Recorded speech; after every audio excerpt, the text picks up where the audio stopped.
Good morning. So thank you for coming to my talk. So password hashing, let me try to start with the reasons why I'm here and why we are developing better password hashing methods. Evernote, Living Social, Reputation.com. So earlier in July, Ubisoft, Bohemia, Nasdaq, Ubuntu.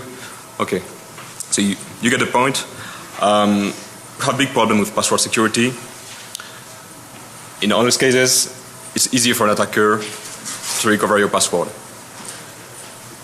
Because ideally we should all use very strong passwords, 16 digits, random digits, but we don't. Maybe for extremely critical accounts, like your email account, maybe your Facebook account. But for example, I have some average security password that I use for average security sites. And in all those cases, my password would have been compromised. It's not a straightforward password, it's not a dictionary word, but the password crackers, they are very effective methods. And in all those cases, they would have succeeded. Why? Because organizations like Ubisoft or Nasdaq, they don't use the best practices, they don't use the best password hashing methods. So we used to address the problem just by ignoring the problem. We are blaming the users and think, you're just stupid, you should use a 25-digit password, and that's your fault if you're hacked. And then we realized that not everybody can remember 10 or more random looking password of 16 digits, 16 characters. So one way to solve the problem is to protect the servers, protect the machines. And as a matter of fact, that fails in practice because the attack surface is extremely large. Very often it's attacked by SQL injection, but there's plenty of other type of attack that can be used to compromise the password hash database. So then what we'd like to do, what we're trying to do is to tackle the problem at the root. Not to prevent a compromise of the server, but to mitigate a compromise. So we make the assumption that the attacker has attacked the server, has compromised the list of hashes, and our job is to make as difficult as possible here to go from the hashes to the password. So going on that fails in practice at this point. Nobody really uses strong password hashing methods, but that's probably easier to fix because instead of solving many different problems, we just have to solve one specific problem. So we have to understand what is a strong password hashing method, what we understand by security, how to define this a bit formally in a more scientific way, and then to develop techniques that match those needs, those requirements. That's the point of this talk, and that's what I would like to present to you today. So first let me go through the most common methods, how not to hash a password. So the first one, which is very popular unfortunately, is not to hash anything. Some people are told that they should use a hash function to protect passwords, so they do things like this. So I don't know if you can understand what's going on here. So the guys are just storing the passwords in clear, and you send them your password, they fetch the clear password from the database, they hash it, they hash the password you send, and they compare the two. Okay, that doesn't help a lot. A much better approach that is not from the 60s but from the 70s to use a cryptographic hash. So when you hear the word cryptographic, you think about something extremely secure, you think about Bush-Nair, so it must be secure. That's maybe one of the problems, it's terminology. So cryptographic doesn't mean strong for passwords. So it solves one of the problems. It's a one-way function, so it means that given the hash you cannot invert it, you cannot go back to the password in a straightforward way. It's not invertible. But you can use two types of extremely efficient techniques, which are based on the fact that these functions, they are designed to be extremely fast. For example, on the latest Intel chip, with the Haswell microarchitectures, you take the SHA-1 hash function, it takes only 500 cycles approximately to hash a password of 8 bytes, of 8 characters. That means approximately 1 microsecond, even less than 1 microsecond. So it means that you can test literally millions of passwords per second. Millions. So what does it mean for the attacker? It means that if he has a fast computer, he can use brute force technique. So test all the passwords enumerate all the possible passwords with a given set of characters until one matches the hash that he found on the database. Something that's a bit more intelligent is to use dictionaries or lists that are constructed in such a way that they will only include strings that are likely to be passwords, not strings that will look completely random. What is also very effective is what is typically known as rainbow tables and more generally time memory trade-offs. Here the idea is that you pre-compute huge tables, gigabytes of data. It might take you weeks, actually months. But once you have computed those huge tables, it will take you just a couple of minutes to break a password, against a few hours in the first approach. So in the 80s, people, or later in the 70s, they found a better approach is to use a salt. So the idea here is extremely simple. The rainbow tables, the time memory trade-offs, they work on a specific function, maybe SHA-1 or MD5 or SHA-2.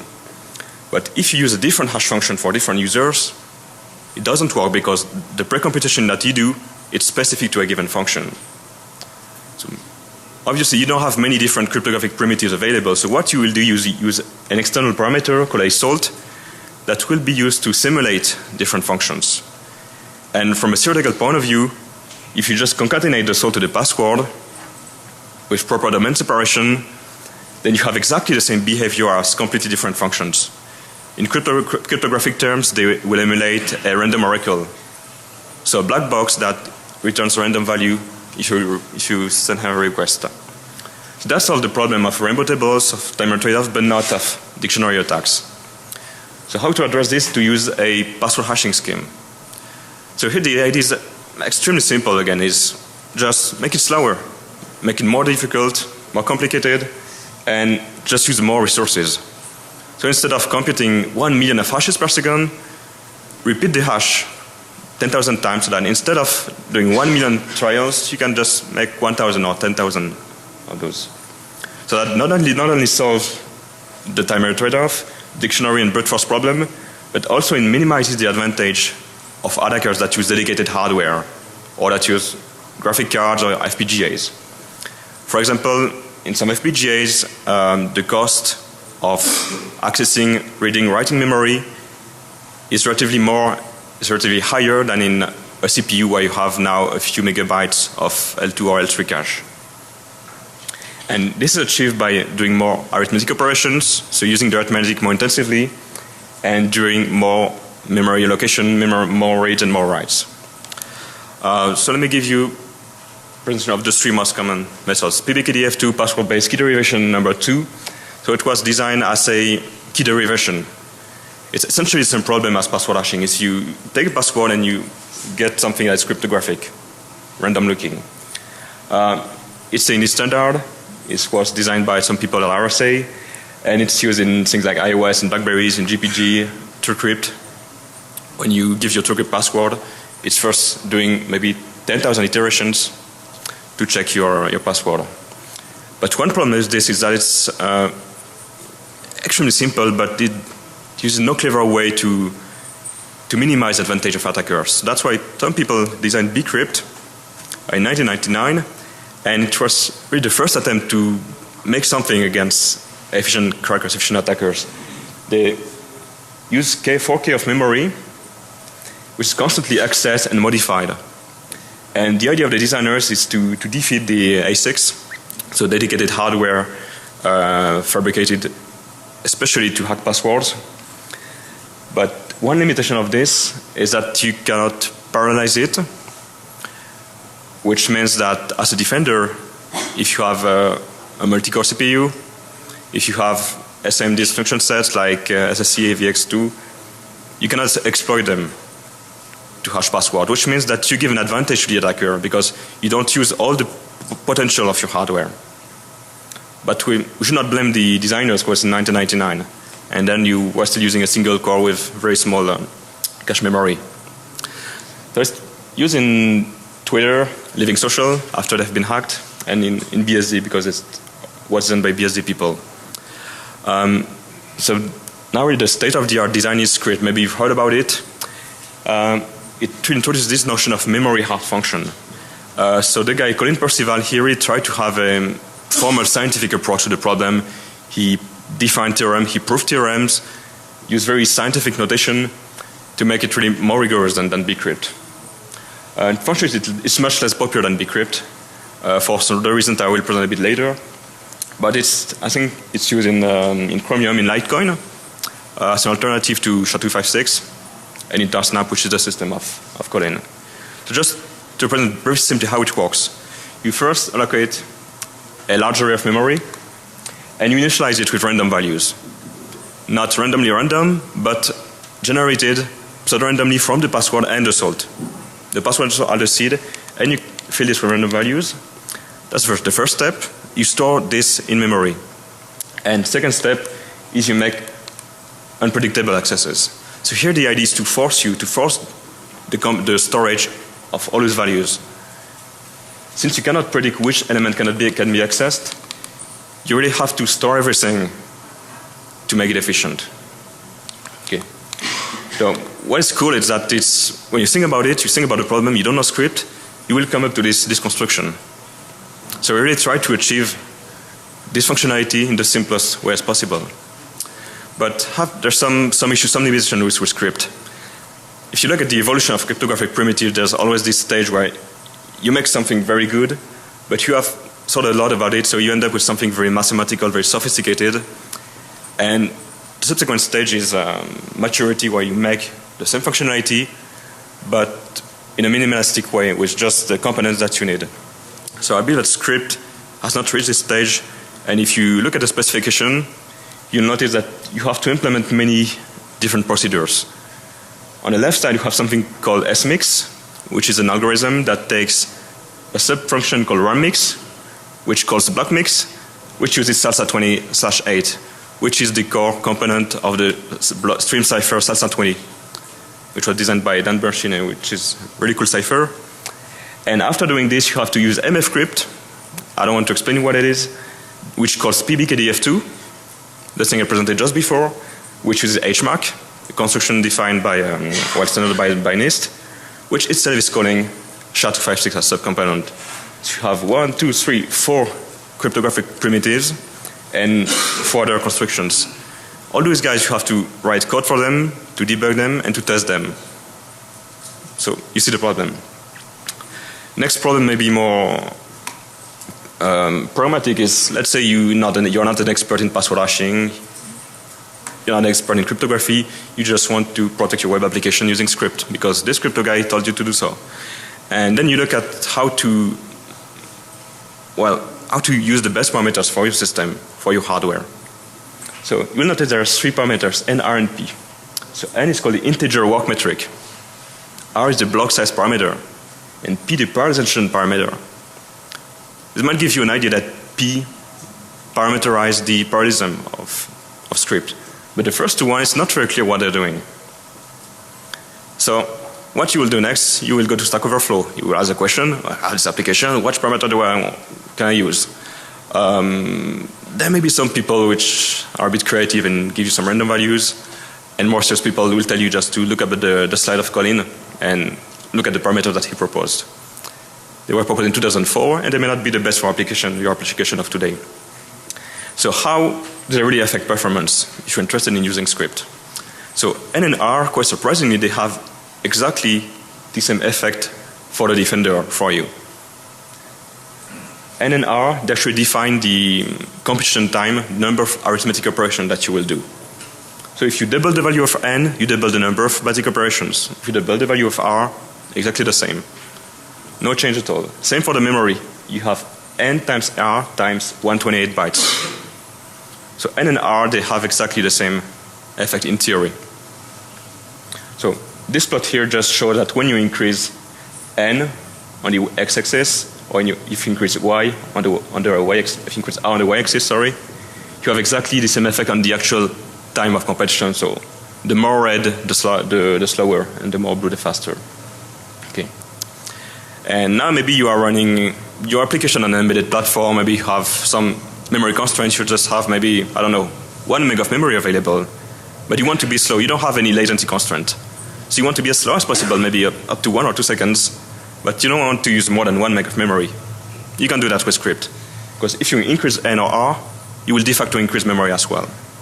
So then if you really dig into the specification, trying to understand how it works, and after 2 days of reading the paper again and again, you will figure out that if you modify the parallelism P, you will also indirectly modify the time, not the memory. But still, that's not a very user-friendly way, in my point of view. I have a very quick demo to show you what script is doing. Okay, so these are the values of n and r, the parameters. So 99, it takes 140 milliseconds. 1010, so you see that it's multiplied by 4 approximately. And okay, so you see the linearity here. Now if you do the same measure for a range of parameters, okay, you can look at the htop. Okay, so if you use it with 10 and 11, you will use approximately 500 megs of memory. Now let's do 11 and 12. So N11 and R12. Look at the memory consumption and the CPU usage. Okay, about 1 gig. Now we do the other way around. N is 12, R is 11. About 1 gig used, and about the same time. So to solve this problem, we are 10 minutes. Thank you. We are doing something about it. We want to solve this problem because too many people get hacked. We don't have the ambition to solve the general problem of SQL injection or server hacks. So we want to solve this password hashing problem, and that's why we're organizing a new competition, PHC password hashing competition. Maybe you're familiar with AES, SHA-3, maybe eStream. So these are open competitions where everyone can participate. And it was last year in December, so I'm not really from the password hashing scene, but I'm a cryptographer. And I was reading all those discussions about script, about bcrypt, about hashes that get hacked, and I said, well, you guys have very interesting ideas, very good knowledge. Why don't we use all this knowledge and to construct something to solve the problem? And I was extremely happy to see that this community is extremely reactive. We have a panel of experts, including some of the top people when it comes to password cracking, to cryptography, software engineering.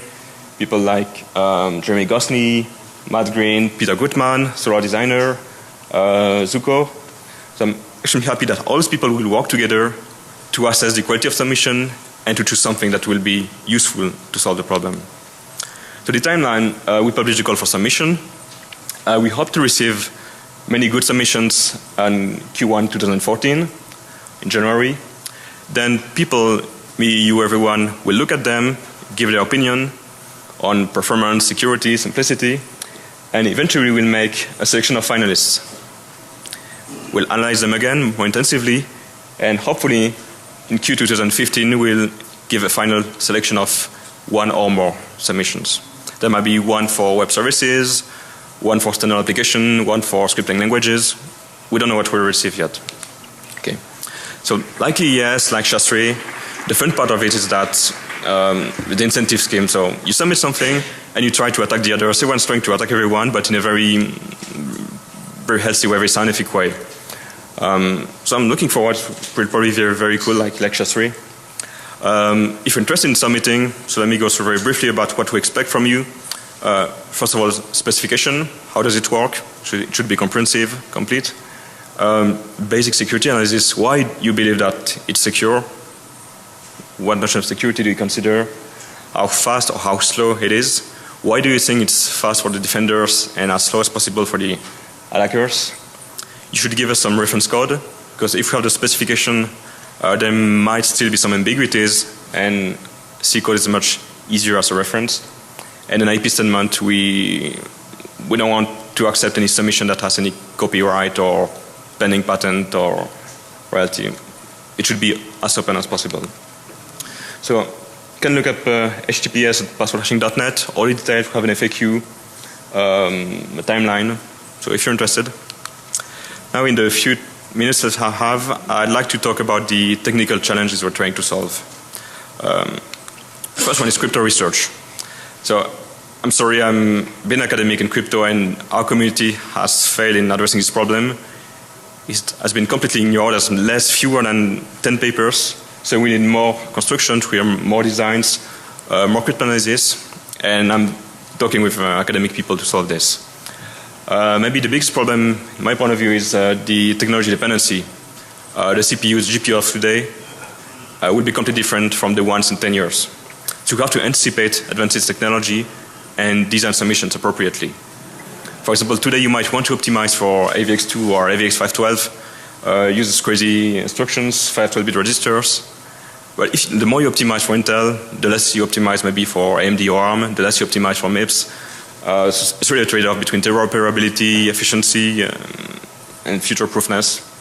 I have no clue how to address the problem. Leakage resilience. Leakage is essentially side channel leaks from timing, electromagnetic emanations, everything you can imagine. For example, if you support passwords of any length, it will be slower to hash a password of 1,000 characters than a password of 2 characters. But this leaks information on the side of the password. Presumably you will not need to support very long passwords. Maybe 100 is probably good enough. Cache timing attacks, if you make specific patterns of memory accesses, if that depends on the password, and if an attacker can monitor this, he will get information on the password. And similarly, if the actual values that are stored in memory, if they leak information on the password, then you might have to wipe the memory after using it. And for some reasons you may not want to do this. So I think that there are issues to address, not strong requirements, but you have to think about it when you design a password hashing scheme. Then many people tell me, yeah, but you hash this on the server, why just not hashing on the client? And then you don't have to send the password in clear text, or whatever it means.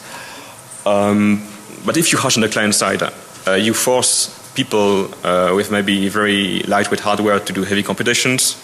So you have the problem of performance consistency. So again, it probably depends on your application whether you can afford doing this or not. Maybe you can share the effort between the client and the server. So again, many questions. Some people come to me and tell me, yeah, but if you do everything on the server, it will be much easier to DOS the server by doing many connection attempts. Yes, so some people at Google tell me, well, who cares, we have enough power. I said, but you are Google, okay. So maybe for you, if you run your own small web service, it might be an issue. But again, that might be addressed by standard anti-DOS defenses like red limiting and other techniques. Funny, updatability. Let's say you have a server that you purchased 5 years ago. You're going to purchase a new one in 2 years. It will be much faster. But you want to hash the function within the same time. So you have to modify the password hashing scheme to make more iterations. But then you have to ask each user to make a fresh login to get their actual password, so to store the new hash function. It would be much better if you could just take the hash and take some auxiliary value and directly compute the better hash from the lower hashes. There's probably more intelligent techniques to do this, but you have to think about it to find something better. Okay. And finally, I'll finish some crazy ideas. So I chatted to some people about what can we do something better than password hashing, not just hashing, but password hashing method or schemes or whatever. And I came up with the idea of making functions that depend on the password undersold. So you will use a completely different algorithm for each function. And if you start thinking about it, you come up with a conclusion that this is somewhat equivalent to creating a VM and a bytecode generator that produces code that always run within the same time in the same memory. I think it's an interesting idea that might be excellent for some application, that might be very bad for some others, but I really would like to see more work in this direction. Other crazy idea is security through obesity by Jimmy Spillman. The idea is to pollute the database with fake hashes that do not correspond to any real user. So first, if the attacker compromises the machine, he has to exfiltrate maybe gigabytes of data, which might take some time, and then he will have no clue of which hashes are interesting to break and which one are useless to break. So again, in some applications it might be a bit overkill. I presume that this might work, but this needs a lot of changes in your architecture. Okay. So I'd like to thank you for your attention. you.